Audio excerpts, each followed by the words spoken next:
everyone. I hope you're enjoying all of the gems, insight, and perspective that has been shared today at the 40 Under 40 Summit. Now, before we sign off, we have the honor to hear from one of the most amazing humans under 40 on earth. Yes, the Yara Shahidi, the 21-year-old star and executive producer of Grownish, who is also known for her activism, in addition to being a Harvard student and my real life hair goals. Okay, so Yara, thank you so much for joining us here at the 40 Under 40 Summit. Thank you. Happy to be here. Thank you for such a lovely introduction. No, absolutely. So the Adidas Originals by Yara Shahidi collaborative is so dope. The collection looks amazing, and I understand it pays homage to your Black and Iranian heritage. Mm-hmm. Why was it important for you to highlight your roots with this collaboration? Oh, well, it was really because when I think about the role clothing has played in my life, it's really informed how I express my culture, how I express my identity. And so I wanted to create clothes where that was at the forefront. I think so many of us grow up in bicultural households. And that doesn't mean just being Black and Iranian, but whether it be the idea of a dominant culture identity and the cultures we practice at home, the fact that we are constantly switching. And I feel like there has to be space to respect the ways in which we choose to celebrate our identities. It looks different for everybody, and no expression is less valid than another. And so I think these clothing items were just one way to start that conversation. And I hope when people wear it, it's not just them wearing my identities, but it becomes a tool for their own self-expression. Oh yeah, it's definitely self-expression. It's also giving me impact, and it just has just a strong message behind it, which is what I love about it. But, you know, when you speak of having multiple identities, for you, what does it mean to be a Black and an Iranian woman in today's world? I mean, it's constantly evolving, being Black and Iranian. I've always been born, surrounded by the idea of the importance of having respect for my heritage, constantly looking at my history, constantly learning more. But it gets more complicated as I become a young adult because I think it takes on new meaning. There's, of course, the cultural meaning, but then there's the social meaning, there's the political meaning. And those are things that I'm still literally figuring out as I go. But I feel like what's been most beautiful is this idea of having a community to turn to, of knowing just the power of our lineage. And so I'm honored to be able to have both cultures. And I feel like growing up in a bicultural household, it really showed me what it meant to be a global citizen, to care deeply about the people around us and to feel as though I'm connected to them regardless of whether or not we have met, regardless of whether or not there are any literal connections. And so for those reasons, I'm forever grateful. But I say that to say I'm always figuring it out. I think we've all, even in the past year, just being Black has taken on continuous different meaning as we respond to the events happening around us, as we try and figure out how to maintain our joy, how to be politically active and push forward for the progress that we need. And all of those affect how we operate in the world, what our Blackness means to us, the spaces it occupies. And so I think for very similar reasons, I'm just kind of always in that shifting, I'm always shifting. Yeah. You know, one of the, you talked about the things that you care deeply about. And one thing I know you care very deeply about is people, activism, and especially marginalized communities. You're always speaking out and using your platform, which is one thing I absolutely love and adore. Why is that so important for you to use your platform in that way? Well, it's really a reflection of the conversations we have at home. You know, when I think I got a larger platform from Blackish and from the other work I was doing, it wasn't this idea of like, okay, well, let me change who I am or let me become this different thing. But if anything, it was like, well, let me create this space for just what happens in our home. I've been raised by family who have been culturally and socially engaged for generations. And so many of the conversations that I have publicly are the ones that we have regularly. And if anything, I want to be able to be an accessible touch point for people. I know the privilege that I have to grow up in a space where my opinion has always really mattered. And I know so many young people, especially as a brown young person, you have an informed opinion. You have so much to say, but what is missing are the platforms in which you are valued and heard. And so if I can be one of those many platforms, or if I can be one of those many voices saying, hey, listen up to what we're saying as a generation and what we're saying as young Black folks in the world, not because, oh, I have some credential from being on a show, but because our lived experience is valid of being heard, and it's important in and of itself. Oh, absolutely, Yara. And, when you speak of home, I want to talk about your mother, who's been one of the biggest inspiration, if not the biggest inspiration in your life and career.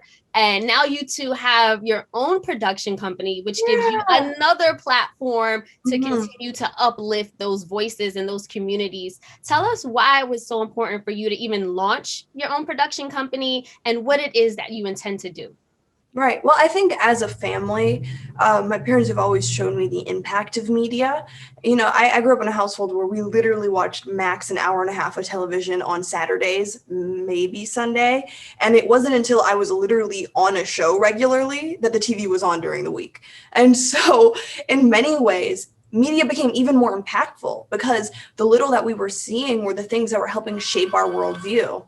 What we were watching was really intentional on our parents' part, things that showed us our global community, reflected our own heritage, filled in what we weren't learning in school, lots of audiobooks, things like that. And even, I think, the power of images. I think to grow up with my father's work, photographing Prince, and even Prince's impact, not only personally, but just as an artist, I has always really demonstrated the pure potentiality of media. And so the reason I kind of preface this question with that is because coming with that foundation of knowing how influenced I have been from the media I intook and the ways in which having really intentional media in my life has literally what has armed me to be out in the world and to feel as though I have the right to take up space. And so when we started our production company, it came from this very similar feeling of, especially as brown and Black folks, we deserve the right to be on television and exist so many times. And we've had this personal experience, even in pitching shows. If you are pitching a Black show, the stakes have to be high. There has to be a reason to watch. There has to be trauma on the line versus saying we have the right to exist in any and all forms. Yes, some are going to be high action, high risk, high reward. Some moments are going to be historical retellings, and some moments it's just our day to day. And I think that's something that dominant culture has gotten for generations, the ability to explore every facet of their life, no matter how perceivably interesting it is. And so for us, we're like, how do we train people to just get used to seeing our day to day? And there's so much worthy of watching in that. And, there'll still be great moments, funny moments, sad moments, etc. But by just saying, hey, we deserve to just look at what it feels like to take up certain spaces. And it's been really exciting to be able to take that on in production. I've been lucky as an actor to be on sets that are very receptive to feedback, but at the same time, for the most part, as an actor, you're getting handed your script, and that's what you do. You may agree with your character, you may not. You may align with a message, you may not. And so there's something really powerful about moving into production in which I can be involved from the inception of a project and say, hey, here are my non-negotiables. Here are, as a collective, non-negotiables for what this media is going to look like. Oh yeah, that creative control is so powerful. And one of the things I'm really looking forward to is the fact that you guys are developing and producing a TV adaptation of Cole Brown's critically acclaimed book, Gray Boy, Finding Blackness in a White World. Can't wait for this project. What about the book itself resonated with you? Well, first and foremost, I have to say, when we were made aware of the book, the entire team read it that day, became obsessed from the second chapter. I think Cole really beautifully has these series of essays that just excavate the way in which our identities take on different meanings in different spaces. I really compared it to even the OG kind of Frantz Fanon and other materials that we haven't had for generations of just essays focusing on life. And in really focusing on the intimate experiences, he ends up making so many true statements about our broader experience of being Black, of being brown, of being a token in a space. And so we were so excited to even just be in conversation with Cole. We began our conversation just wanting to be of service because here's a book that we so believe and stand by. And then to actually now be lucky enough to be partners in this project, we're looking forward to bringing it to life. Oh, yeah. And, one thing that you've brought to life so beautifully is Zoey, your character. And I know you talked about, absolutely. like, and I know you talk about just making the norm, just seeing a young Black woman navigate college and navigate the world through that lens is something that hasn't been shown traditionally, but you are making that norm. And I know you have the new season coming up. Yes. What can we expect from your character as she grows and navigates? Yeah, well, this season it's going to be senior year. I don't know how many people thought she was actually going to make it, but she's there. And I think what I really like is that this season is kind of about revisiting all of the things she's gone through in past seasons and figuring out, like, now that the rubber is hitting the road, what does it mean to actually be getting ready to enter the adult world? And so while I can't say she is necessarily a young professional when we meet her, she's on the road to figuring out how to take seriously what's on the line as it pertains to her career, what it means to kind of refocus on what it means to take care of herself, what boundaries she needs to set, etc. And she's still the same messy Zoey we know and love. I know it's even taken me time as an actor to really settle into the fact that this is who she is. As Yara, I feel like I'm very keen on this idea of, like, make one mistake, never make the mistake again. But that's just not life. and oftentimes, just as young brown folks on television, we don't get that space. I mean, the amount of times in which we can see these messy characters of dominant culture do the same things over and over again and have an audience come back every week. The critique is high when it comes to being a brown person on television and telling these stories and really reveling in the fact that she is imperfect, and like an emphasis on imperfect, and that's okay. But I feel like what I like most about this season is that towards the end of season 3, we started to see more of everyone else's storylines, really whole storylines that are filling in what the cast and crew is doing when we're not all together. And we continue that in a really cool way this season, of not only focusing on just kind of the gang together getting ready to go off into the world, but diving into the specific struggles of what they're going through. And I have to say, just as a reader, it's become so relatable, because even if I'm not relating to Zoey, I'm relating to another character and that kind of journey they're on. Yes. And, speaking of journeys, your career journey has been so amazing, Yara. You've accomplished so much at 21 years old. What are some of the larger goals that you're aiming to achieve in your career? There's always talk about you getting into politics or being politically adjacent in some ways. I've heard you say that. We've read that. Yeah. So what is it that you're aspiring to do? Well, starting with my smallest larger goal, it would be to learn how to use a talk box. It's like the OG, version of auto-tune. And I got one because there's this beautiful video of Stevie Wonder using it to do a version of Never Can Say Goodbye and Close to You. And I've become obsessed with the idea ever since. So my one goal is to become a little more musical. I don't think any music's going to be put out into the world, but just for my own satisfaction. I would love that skill set. That is so cool. But then kind of broader goals, I'm about to graduate. I say about to graduate. I have a year left until I've graduated from undergrad. I'm trying to figure out, just with production company, with Grownish, with every other project, what the next step will be. But I feel like what I'm most excited about is really diving into production. We've had a wonderful journey thus far with the pandemic, which has postponed so many moments in our lives. It has also postponed the ability for people to see what we've been working on. But I'm really excited to just get that out in the world and continue to dive into that space, because it's really been what I've been so passionate about for years. And then kind of on the academic political front, I don't know whether it be think tank work or what I'm going to dive into, but I've been so fulfilled by my past some years of really being able to double down on my studies. I study Black political thought and post-colonialism, which sounds so broad, but it feels like the repercussions are so relevant. And so I'm looking forward to being out in the world and to be armed with that information. Again, Yara, you're such an inspiration to many of us, not only through your work, but your light and your spirit. I don't even know how you maintain such a strong sense of self working in some place like Hollywood. It doesn't seem like Hollywood phases you. It seems like you're making an impact on the industry, which is beautiful. What advice would you share for others about manifesting dreams, about being confident, about walking in purpose, and not only being called to do what you love, but making an impact while doing it?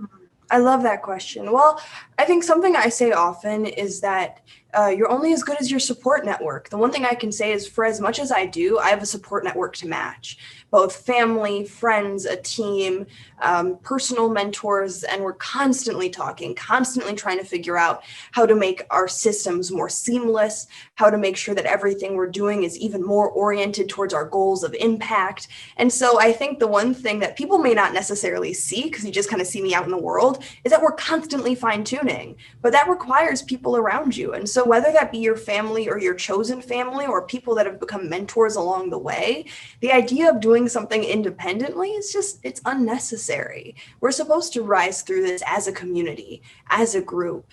We're supposed to pour into each other, supposed to then represent each other. And so that has really been integral to my own ability to even do what I do, is because I have all these people around me. And I think the other thing that I'd have to say is just that, I mean, it's a constant process, whether it be confidence, whether it be manifesting what you want, whether it be trying to figure out what your purpose is.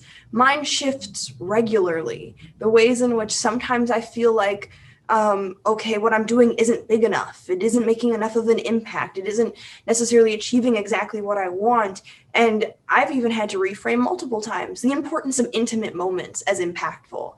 The importance of, if I can just make this experience easier for one person, that is impactful. And that's not me conflating the impact, but it's literally how life works. Because if I think about all of my opportunities, it's because one or two people decided to give me an opportunity, or to imbue me with like, or to give some advice or invest in me in some way. And so if I can do the same, that's really important. And, you know, to a generation where we have all of these tools to quantify our change, we have Instagram to see how many people read our message, et cetera, it's important to kind of separate from the metrics of your impact and just look at the quality of your impact. Look at what you're doing. There's certain things that only you as an individual can do. We're not supposed to operate the same way. We're not supposed to make the same change. We're supposed to work in unison, but constantly work in a way that is individual to us. And it's also always easier said than done. I don't know how many times I start panicking, like, I'm just not doing this right. And so those are moments that people don't often see. I'm literally always in my head. Like, am I doing this right? Could I be working to a higher capacity? Could I be more efficient? I really messed up here. And those are conversations that oftentimes are so personal that on the internet, it just looks like I'm out here like, I have this on lock. I know my mission. I know this. But it's just a part of the process. And in my very young adulthood, I'm trying to just get settled into that. Instead of making it feel like it's the imperfect part of the process, it's just a part of the process. Yeah, it is. You know, Yara, again, thank you so much. You're doing amazing work. I'm curious to know, what is the largest impact that you do want to make in your life? I mean, as a history nerd, one of my largest goals is, whether it be through media, whether it be through policy, rethinking how we teach history has always been a passion of mine. I know the firsthand impact of just the supplementary curriculum my parents gave me. The fact that, you know, whether it was being taught in schools or not, I was constantly learning about my own heritage, the heritage of other people.